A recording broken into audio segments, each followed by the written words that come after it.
hop on these. Oh, Team 105. We're stringing some cables. You can see right now what he's doing. He's prepping these cables with the grinder. He's rounding the ends over so that we don't struggle when we slide them through the post and the fitting. Here. See if this will focus. Can you see that? We rounded that tip over so that it makes it a lot easier to string them in. Let me show you the other side. Here's the other side of the cables. We swage these in the shop. You can see them here. They have a threaded end on them. They usually come from the shop like this. You gotta unscrew that end. And you can see that this is a compression fitting that's done in the shop, okay? So those are ready to go from the shop. You just have to pull all the ends off that you see there so that you can. I want to go through the cable swaging process and show you our station here and how to work it. So if you want to come up here, we'll show you. We have a big spool of cable up there. Look at the reel. Come all the way up here. So you can see that. You can see the numbers on there. Scoot up a little bit. This is a number counter and a wheel. So if you hit the numbers, it resets to 0.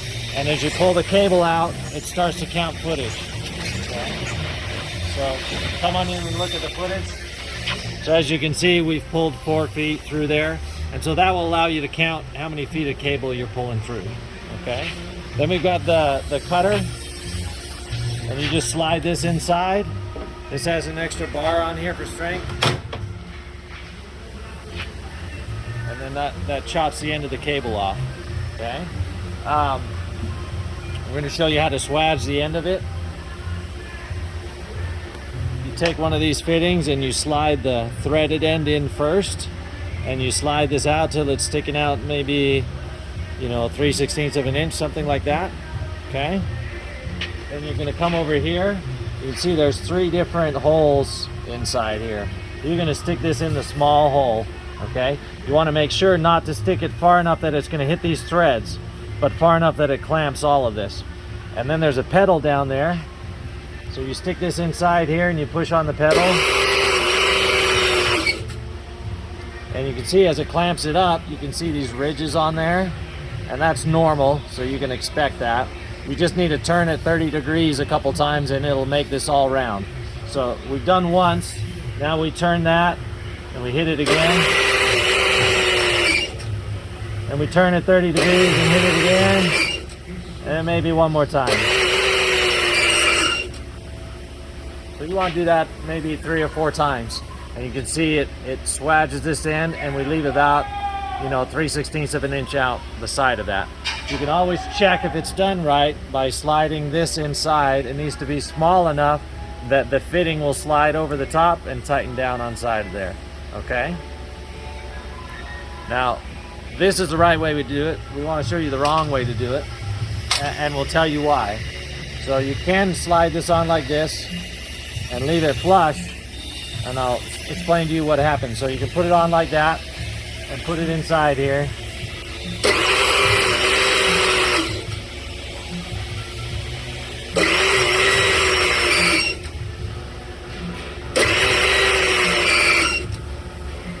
Okay, so now we can check it and see if it fits.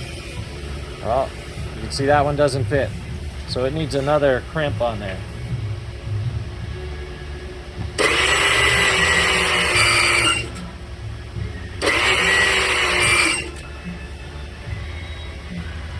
See, now it fits over there. So the diameter's right. The problem is you can see the cable's down inside. What this does is it's putting compression all the way around the cable that's inside this fitting, but the cable outside the fitting is flaring out kind of like a mushroom, and that keeps this from sliding off the end. Now that's not happening here. Here all the cable is inside and it's been swaged, and so if you put enough pressure on this, you can actually pull this off the end of the cable. So when swaging, you want to make sure that you always have a little bit of cable sticking out the end to ensure that this fitting won't pull out. Okay, so you see the cables laid out here. What they're doing is stringing all those cables through. So you start on the second post in. There's the first post right here. That's where your connector's going to be. So you start stringing them through the second post. They're going to string them through, and there's a corner here. and they're going to run it through the corner. Let me run around here so you can see the corner. Corners are a little tricky. So it goes up and around and through the corner, and you want typically about 3/4 of an inch from the hole on this side to the hole on that side. You can see these ones are a little bit less. This might be a 1/2 inch from hole to hole. Ideally, 3/4 of an inch will keep that flowing properly. You can go as much as maybe 1.25 inches, but it makes it really hard to get your cables through there. You have to run a drill bit through side to side to make sure that that these cables will go through, and you need to do that before you string your cables. Otherwise, you won't be able to get the cables to go through. You pull them through the corner. Just running them down the rake here. It's very important to make sure that you match up first hole with first hole, second hole with second hole, third hole with third hole. Otherwise, you can get your cables crossed. And if you put your fittings on, then you got to cut them back out. Because once your fittings are on, you can't get your cable out. But he's stringing them all the way down to the landing through that corner.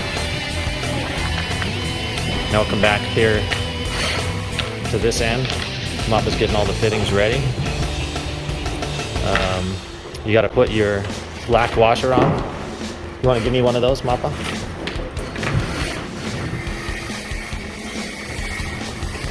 Okay, so these little black washers that you put on there, those help so that you can tighten the cable, because you're spinning this around on a post, and if it's metal on metal, it's not going to spin very well.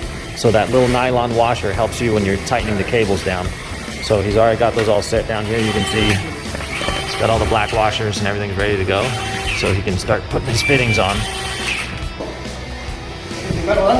Okay, so he's putting the first run of cable in. Let's come over here so you can see. And he does about a thread and a half or 1.5 revolutions onto that thread. See if we can get a closer look here. You can see him putting it in there. He's gonna put it on. He's gonna do 3 turns, which is about 1.5 revolutions, and it leaves about 1/4 inch of thread sticking out of the post. And that's how you want to start these cables. So you do the same thing on each one. 3 turns, slide it in the hole, and then he's got his partner down on the other end. You can do this on your own, but you can also have a partner. He's pulling it through the hole at the bottom. You can see there, that last post. Just so he's giving a little tension for him as he strings them through.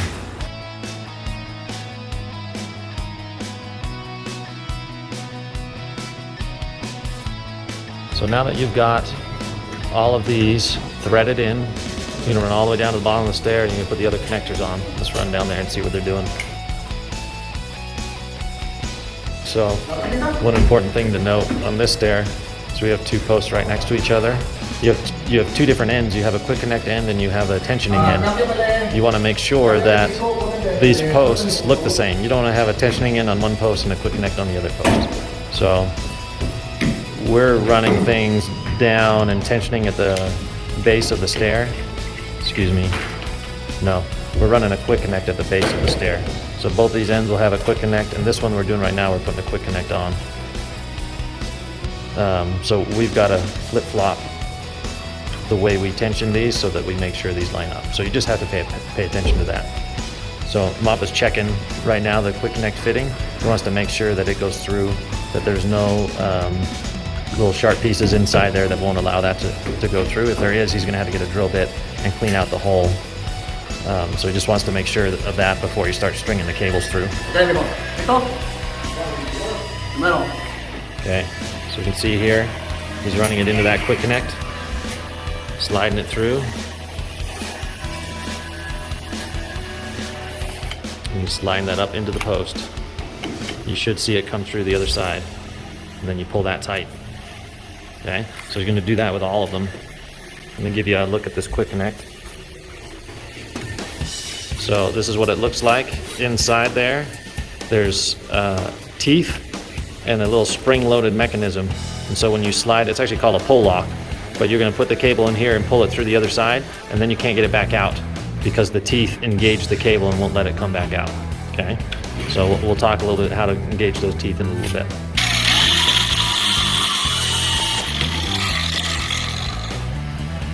So that cable was damaged. So what Mappa's doing is he cut the cable off and he pulled the connector off, and now he's going to re-grind the tip.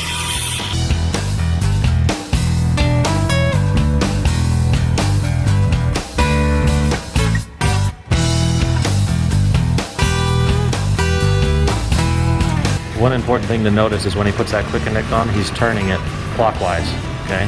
That allows it to not catch one of those little threads of cable and make it spring out sideways. So watch him as he puts it on.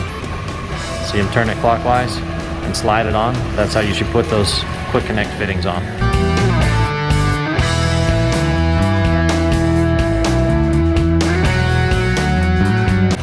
You can see up here, we've come around this corner, but we have quite a bit of slack in this corner. So we need to find a way to pull that cable before we tension it on this side, okay? So Mappa's made these custom vice grip brackets, and he's going to take these down here to tighten this up. So he's put this vice grip on about an inch away from the post. He's going to take this custom vice grip bracket that has these grooves notched out.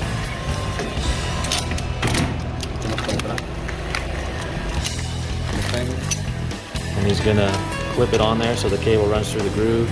And this side, he's got it sitting on that quick connect. And when he tightens this vice grip down, he's going to force the cable to go through that quick connect.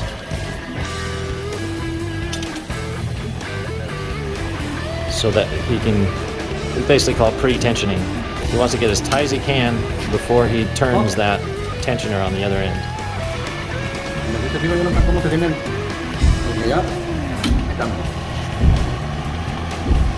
Okay, then he's taking this chisel and he's setting it on there. He's giving it a couple good bangs. What that's going to do is it's going to help release the springs that are inside and get those teeth to dig into the cable so that that cable doesn't come back. If you don't give it a couple hard taps, the cable wants to slide back, you know, maybe 1/4 of an inch or 3/8 of an inch, which can cause an issue when you're tensioning it.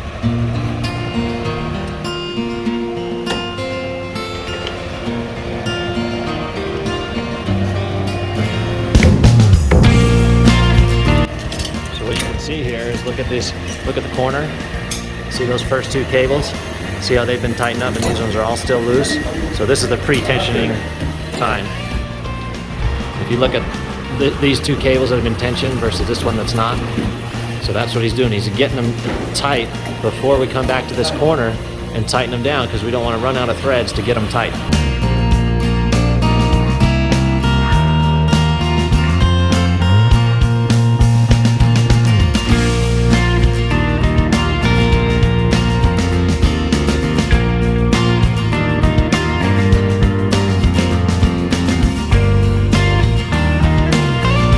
Okay, so this device will clamp onto the cable right here, and then it has a thread inside here, and you can turn this knob and it will pull this cable away, and the end of this is touching the post, and so as it pulls this thread, it's going to tension this. So where he was having trouble getting in here with his regular tool, he's going to use this here to tension that.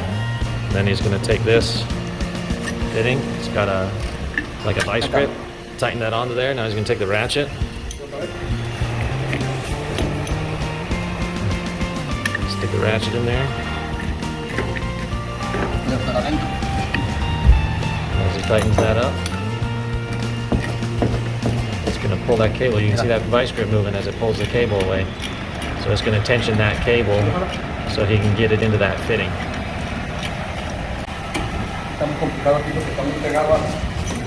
He's going to try and pull it from there as tight as he can get it into that fitting.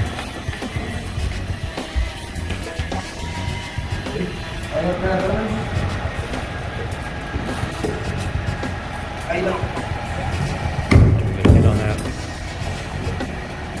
See how he had to hit it while he had the tension on there? That's so that those teeth inside grab so it doesn't slide back out. So now you can come back to the beginning where you have these fittings. You can see he's got the vice grips on there. These are special cable vice grips that crimp onto the cable. And now he's turning this to start pulling it in. You can see as he turns it, it's going to pull that fitting in to the post.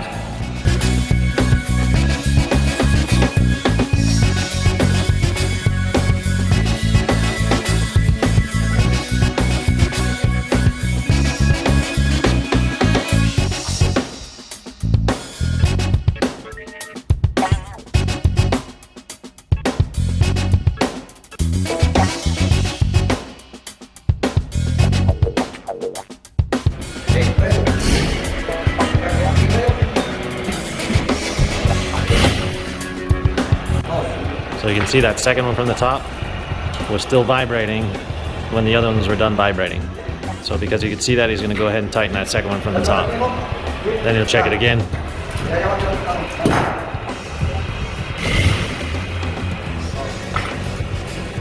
Still needed a little bit more.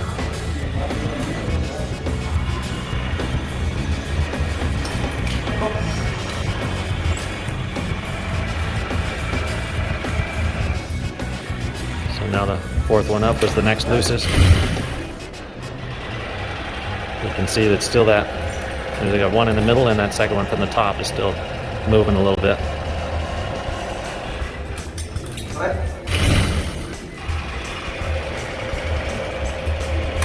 And you just have to work through this until you get them all mostly tight, because that post will end up bowing a little bit with the pressure. And so as you tighten one cable down, it might loosen one of the other cables. So you just have to continue to work at it. You work through another one until you get them all so that they stay tight. So it takes a little bit to work your way through each one. But make sure you do that, otherwise you're going to have loose cables.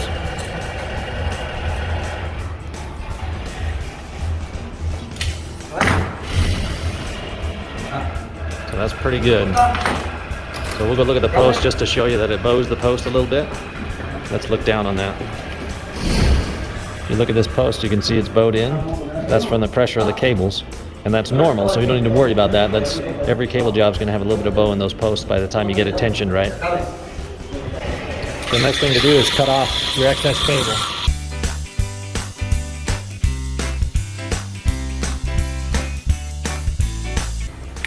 So once you got all those cut off, you can see these little caps. You put these on and kind of twist them as you put them on. Make sure they stay in place. They have a little rubber washer on the inside that holds them in place. You gotta make sure to cut your cables off nice and flush to the end so those can go on. Okay, that's how you do it. Came out beautiful.